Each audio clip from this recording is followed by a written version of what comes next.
Hello दोस्तों, मैं आपका लाइव स्टडी चैनल में आपका स्वागत करता हूं। हरिओम। जैसा कि मैं उम्मीद करता हूं आप सभी अच्छे होंगे। चलिए आगे की क्लास करते हैं। कुछ मैंने टॉपिक पहले से लिख लिए हैं। मेरा नेट जो प्रॉब्लम कर रहा था तो माफ़ी चाहता हूं। आज ऐसे ही करते हैं तो हम डाल रहे हैं। आप डालिए 6 नंबर। ठीक है, 1833 का चार्टर एक्ट। एक बार मैं इसको रिवाइज करा देता हूँ, फिर आगे निकालता हूँ। ठीक है, यहाँ तक किसी को दिक्कत तो नहीं है। मैं उम्मीद करता हूँ मेरे प्यारे साथी आप अच्छे से समझ रहे होंगे। चलिए आगे की क्लास करते हैं। तो एक सेकंड, थोड़ा माफ़ी चाहता हूँ।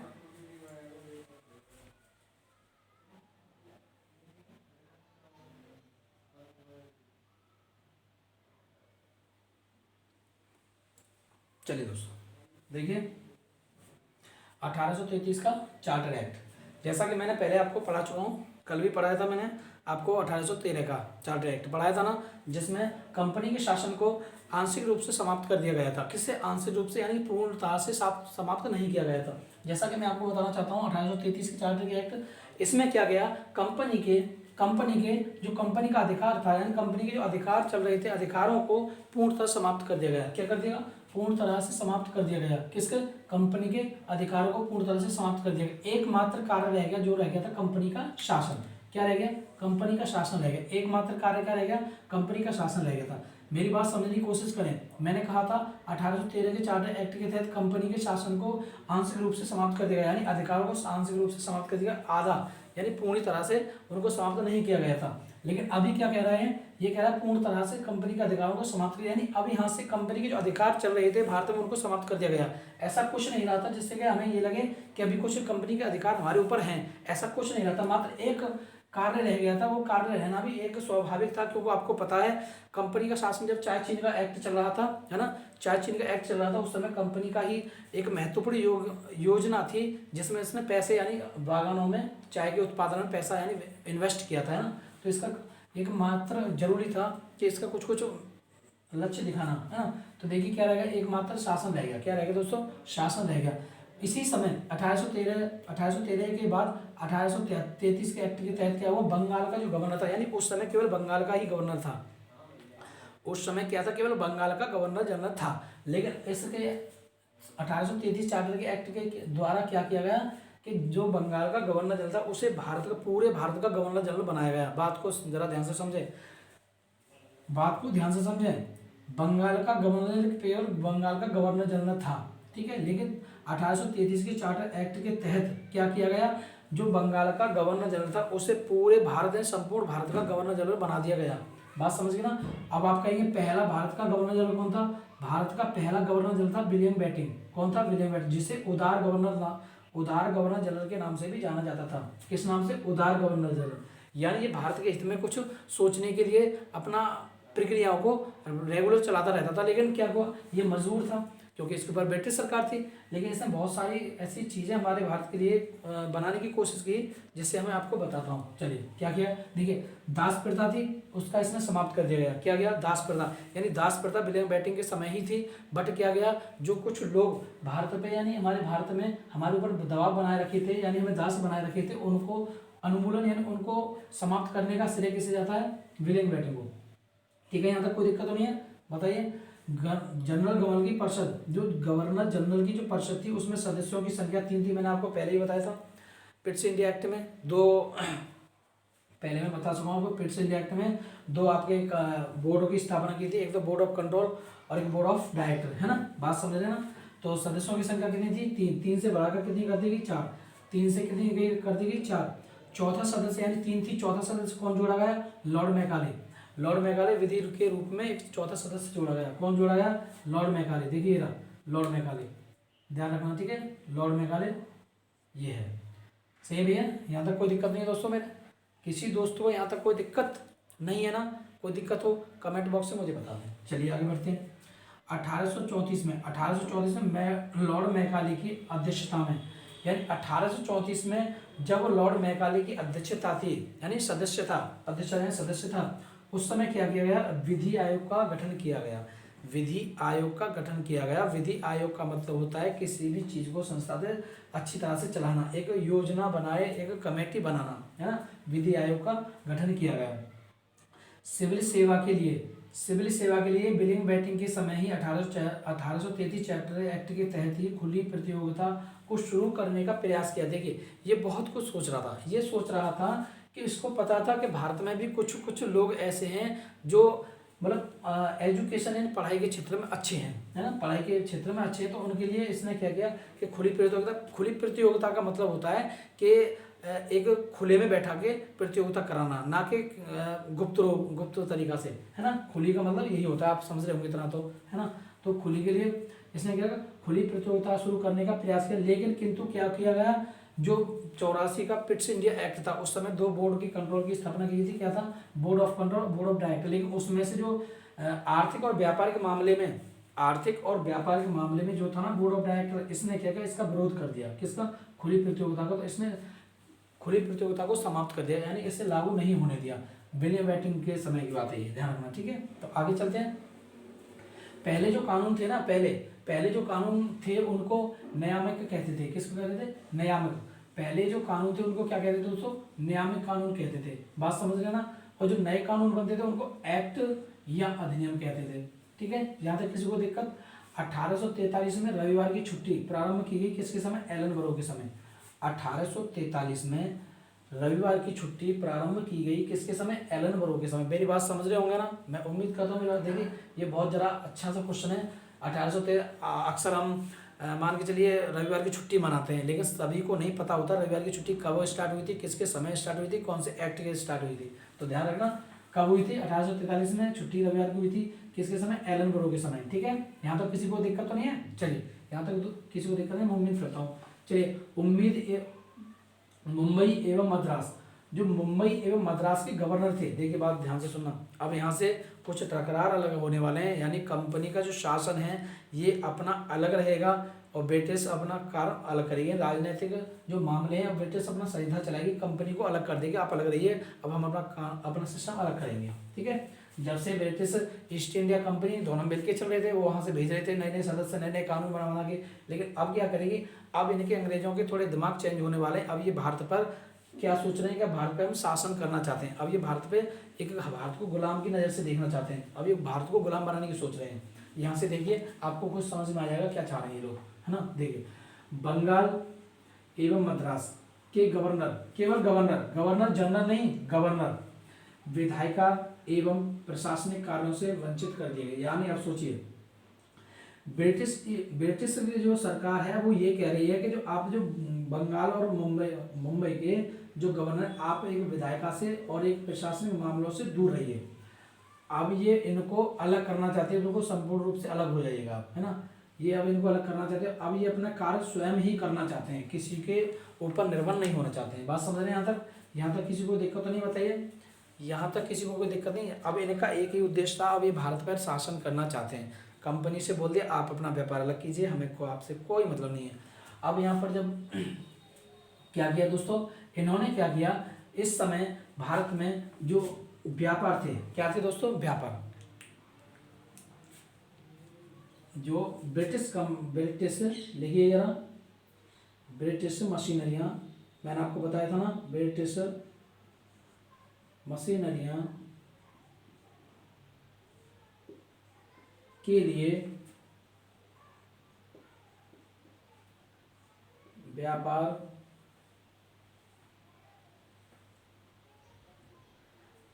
ब्रिटिश मशीनरियों के लिए व्यापार के मार्ग खोल दिए गए। बात समझने की कोशिश करिए। जो ब्रिटिश मशीनरियाँ जो भारत में थीं, अब इनके जरिए क्या किया गया कि अब ऐसा कीजिए, अब यहाँ पहले देखिए ब्रिटिश ही जो कि ब्रिटिश केवल कंपनियां यहाँ पे व्यापार कर रही थी, है ना, लेकिन अब क्या किया गया, अब सारे लोगों के लिए खोल दिया गया। अब वो लोग कहीं से भी आकर हमारे यहाँ पे ब्रिटिश मशीनरियाँ और भी आकर व्यापार कर सकती हैं। ये इनके लिए मार्ग खोल दिए गए व्यापार के लिए, आप हमारे यहाँ व्यापार कर सकते हैं, हमें कोई आपत्ति नहीं है, है ना। तो यहाँ तक किसी को बात कोई समझ में कोई परेशानी तो नहीं है। तो मैं उम्मीद करता हूँ यहाँ तक मेरी बात समझ होंगे। और आगे की टॉपिक और डालिए, नंबर 7 पे डालिए। चलिए नंबर 7 डालने की कोशिश करें। देखिए ये ना थोड़ा डिफिकल्ट पढ़ाना होता है थोड़ा इसमें, है ना। पॉलिटी जब स्टार्ट होगी ना, मतलब हम पॉलिटी की तरफ जाएंगे, उसका निर्माण स्टार्ट होगा, यानी संविधान निर्माण स्टार्ट होगा, तो उसे पढ़ाने में थोड़ी आसानी होती है। लेकिन ये थोड़ा टफ होता है, इसको समझाने में और पढ़ने में थोड़ी दिक्कत होती है। तो मैं उम्मीद करता हूँ जैसा आपकी समझ में आ रहा हो अच्छा है, मुझे कमेंट में बता दिए। कोई चीज़ समझ में नहीं आए तो मैं बता दूंगा, ठीक है। ये कोई दिक्कत वाली बात नहीं है, वैसे पढ़ाने में कोई परेशानी नहीं है, फिर भी थोड़ा सा आता है, आपको पता है पढ़ाने में दिक्कत होती है ना। तो चलिए अब हम क्या डालेंगे, नंबर 7 डालेंगे। नंबर 7 कौन सा डालेंगे, 1853। आप देख रहे होंगे हर एक्ट में लगभग लगभग 20 साल का अंतर है, 20-20 सालों का अंतर आ रहा है इनमें, है ना। आप देख रहे होंगे 1853 का चार्टर एक्ट, 1853 का क्या है दोस्तों, चार्टर एक्ट। यहाँ तक किसी को कोई दिक्कत है? मैं उम्मीद करता हूँ मेरे प्यारे साथियों आपको कोई दिक्कत नहीं हो रही होगी, मैं उम्मीद करता हूँ यहाँ तक किसी को कोई दिक्कत। देखिए इस समय क्या किया गया दोस्तों, इस समय क्या किया गया, इस समय जो सिविल नागरिक सेवा के लिए नियुक्ति के लिए एक परीक्षा को आधार बनाया गया। इस एक्ट के तहत जो सिविल नागरिक परीक्षा थी, है ना, सिविल नागरिक परीक्षा थी, उसके तहत किया गया परीक्षा को एक मूल आधार बनाया गया। किसको, परीक्षा को, किसके लिए, सिविल, लिखेंगे सिविल नागरिक सेवा के लिए क्या किया गया दोस्तों, क्या किया गया, परीक्षा को आधार बना गया, परीक्षा को आधार बनाया गया। बात समझ में आ गई, यहाँ तक बात समझ में आ गई। यानी कि जो सिविल नागरिक परीक्षा होनी थी उसको क्या किया गया, मूल आधार क्या बनाया गया, परीक्षा। अगर जो लोग परीक्षा में पास होंगे उन्हीं को सिविल नागरिक परीक्षा यानी सिविल का एम्प्लॉय बनाया जाएगा, है ना, चयनित होगा। यहाँ तक किसी को दिक्कत, मैं उम्मीद करता हूँ यहाँ तक किसी को दिक्कत नहीं हो रही होगी मेरे प्यारे साथियों, यहाँ तक कोई दिक्कत नहीं हो रही होगी, है ना। तो चलिए पहले भारतीय जो सिविल नागरिक सेवा में चयनित हुए हैं, पहले भारत कौन से दोस्तों, तो लिखेंगे पहले भारतीय जो सिविल सेवा में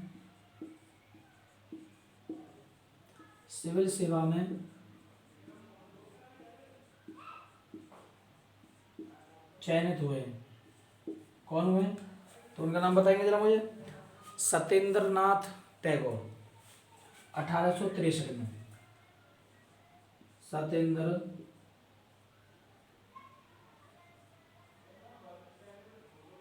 नाथ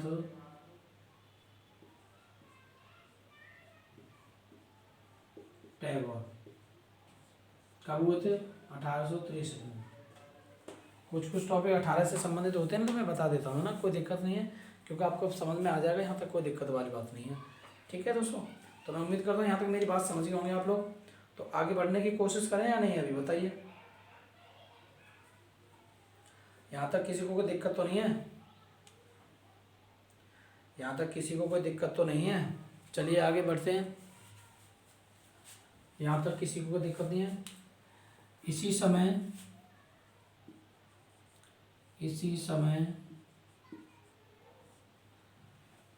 विधि आयोग, इसी समय क्या किया गया दोस्तों, इसी समय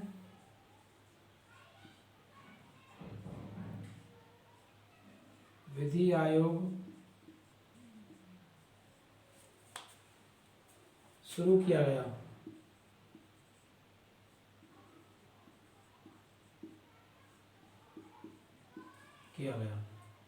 यहाँ तक कोई दिक्कत बताइए, यहाँ तक किसी भाई को कोई दिक्कत तो नहीं है। मैं उम्मीद करता हूँ यहाँ तक आपको कोई दिक्कत नहीं होगी।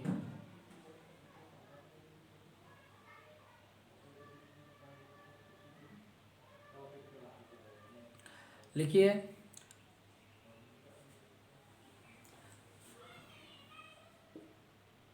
देखिए इसी समय जो गवर्नर जनरल थे, गवर्नर जनरल के विधायकी एवं प्रशासनिक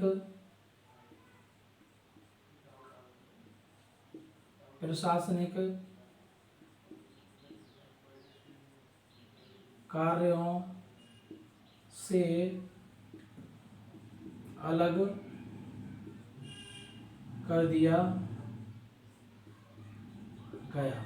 अब बात समझिए मेरी, जो गवर्नर जनरल थे उनको विधायिका एवं प्रशासनिक कार्यों से अलग कर दिया गया, यानी कि अब आप हमसे बिल्कुल अलग रहिए, हम अपना व्यापार स्वयं, यानी हम अपना शासन स्वयं ही करेंगे, ब्रिटेन का ये कहना था। तो इनको सबको अलग कर दिया गया, आप अलग रहिए किसकी चीज़ों से, विधायिका से और प्रशासनिक कार्यों से, यानी जो विधायिका थी और प्रशासनिक कार्य थे आप उनसे अलग रहिएगा, अब हम करेंगे जो हमें करना है। तो देखिए आप इनकी रणनीतियां निकम्मों की यही है कि अब ये भारत पर शासन करने के विचार बनाए जा रहे हैं, क्योंकि उनको पता था भारत में अब हम लोगों का अच्छा दबदबा हो गया है, हमें कोई दिक्कत होने वाली नहीं है ना।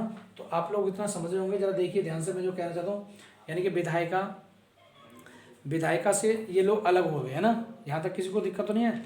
तो इनका यही उद्देश्य था, तो आप इतना तो समझ रहे होंगे कि कोई दिक्कत वाली बात नहीं है। यहाँ तक आप समझ रहे होंगे कि यहाँ ये आगे अपना शासन करने का विचार है इनके माइंड में। क्या है दोस्तों, इनके माइंड में विचार है। तो इन्होंने क्या किया दोस्तों, जो गवर्नर जनरल थे इनके लिए विधान परिषद का गठन किया गया।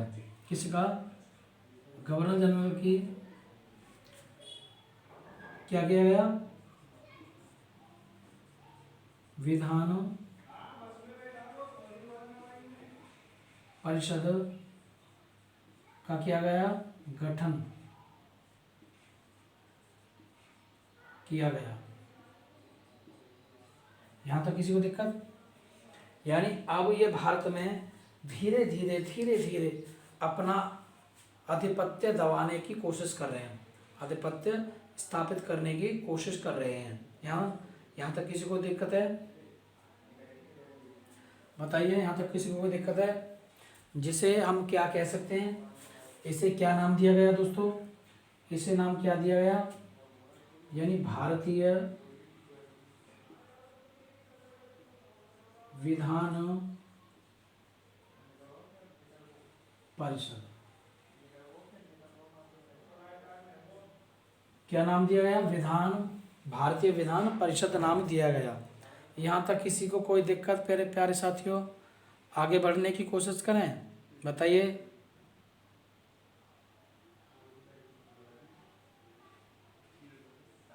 यहाँ तक किसी को कोई दिक्कत, मैं उम्मीद करता हूँ यहाँ तक किसी को कोई दिक्कत नहीं होगी, ठीक है ना।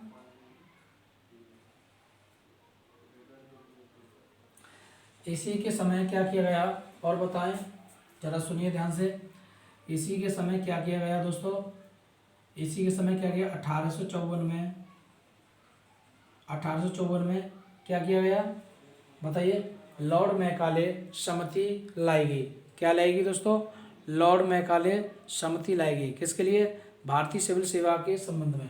किसके लिए, भारतीय सिविल के संबंध में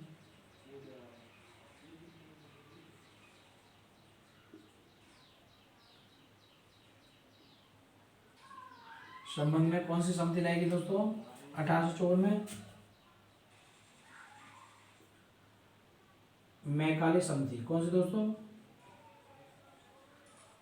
मैकाले समिति। ध्यान रखिएगा, क्वेश्चन आएगा, लॉर्ड मैकाले मैकाले समिति किस समय लाएगी और किस एक्ट के समय लाएगी।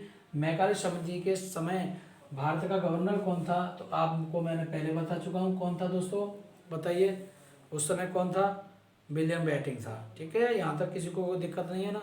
तो मैं उम्मीद करता हूँ यहाँ तक मेरी बात आप समझ रहे होंगे, तो आगे इतना ही चलते हैं और आगे बताने की मैं कोशिश करूँगा। तो आगे डाल दीजिएगा 1786 चार्टर एक्ट। देखिए ये एक एक्ट रह गया था 1786 का, पीछे रह गया था तो मैं भूल गया था, तो मैं अभी करा देता हूँ यहाँ। कोई दिक्कत तो नहीं यहाँ तक, बताइए। तो इसमें कुछ कुछ टॉपिक है, मैं आपको यहीं लिखा देता हूँ, ठीक है। नंबर 8 डाल दीजिएगा। कौन सा है? 1786 चार्टर एक्ट। मैं चाहता हूँ कुछ आपके लिए छूटे नहीं, कोई भी एक्ट छूटे नहीं, ठीक है, ताकि आप भविष्य में पढ़ें या पढ़ा सकें, ठीक है। यहाँ तक किसी को कोई दिक्कत, मैं उम्मीद करता हूँ मेरे प्यारे साथियों यहाँ तक किसी को दिक्कत नहीं हुई होगी। चलिए, ये एक छोटा सा ही एक्ट था, ये एक छोटा सा ही एक्ट था, ज़्यादा इसमें कुछ बताया नहीं गया, लेकिन ये कुछ कुछ चीज़ें मैं आपको बता देता हूँ। यानी इसके समय एक लॉर्ड कॉर्नवालिस थे। कौन थे? लॉर्ड कॉर्नवालिस एक सशक्त, एक हिम्मतदार, यानी कि एक मान के चलिए योग्य शासक था। कौन था? गवर्नर जनरल था जो एक योग्य था। वो किसी की दबाव में नहीं रहना चाहता था, वो कहता था जो मेरा मन करेगा मैं वो करूँगा, ठीक है। तो वो भी अच्छा था, तो इसके बारे में जानकारी देते हैं। तो कौन था वो? लॉर्ड, लिखेंगे लॉर्ड कॉर्नवालिस, लॉर्ड कॉर्नवालिस,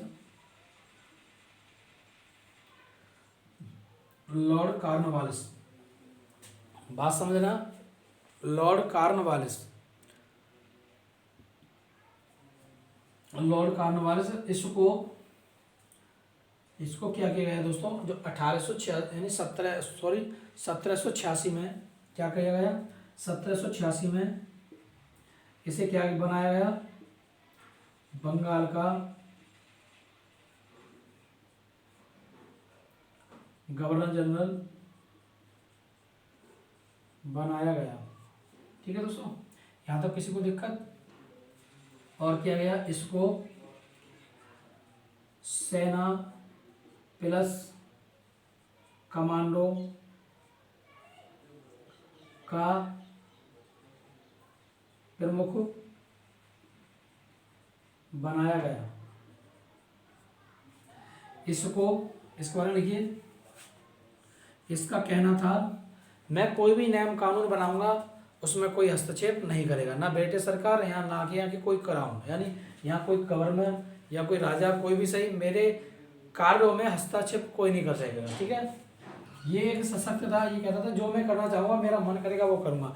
इसको अपने मतलब कार्यों में बदलने का न्याय, मतलब एक जैसे मान के चलिए कोई भी ये कार्य करता है उसको बदलने का इसके ऊपर अधिकार था, है ना। यहाँ तक किसी को दिक्कत? ये कोई भी निर्णय लेता था उससे बदल सकता था, यानी निर्णय बदलने का इसके अधिकार था। क्या था? निर्णय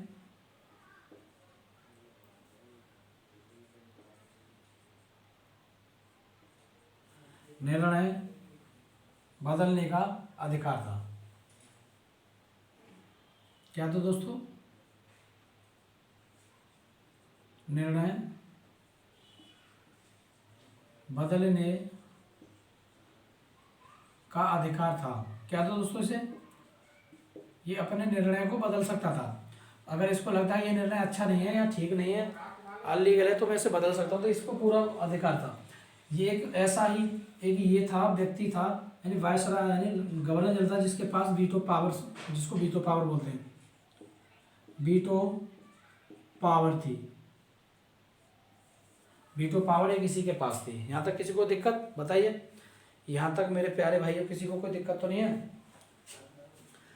तो आज के लिए इतना ही। देखिएगा मैंने सारे करा दिए हैं, 8 के 8 बताए थे मैंने आपको, 8 करा दिए हैं। अब कल से चलेंगे हमारे क्या? भारतीय परिषद अधिनियम। क्या चलेंगे दोस्तों? भारतीय परिषद अधिनियम, जो कि उनके बारे में मैं आपको कल बता दूंगा, ठीक है। क्या चलेंगे? भारतीय परिषद अधिनियम चलेंगे। कब से चलेंगे? सन भी बता देता हूँ मैं आपको, 1858 से स्टार्ट होंगे, ठीक है। कहाँ तक चलेंगे? 1947, और 47 के बाद क्या होगा? संविधान का निर्माण, ठीक है दोस्तों। यहां से चलेंगे, यहां तक चलेंगे, ठीक है। इसको बोलते हैं ताज शासन। क्या बोलते हैं? इसको ताज शासन भी कहते हैं। किसको कहते हैं? ताज शासन कहते हैं। यहाँ तक की डेट को और यहाँ तक की डेट को ताज शासन कहते हैं।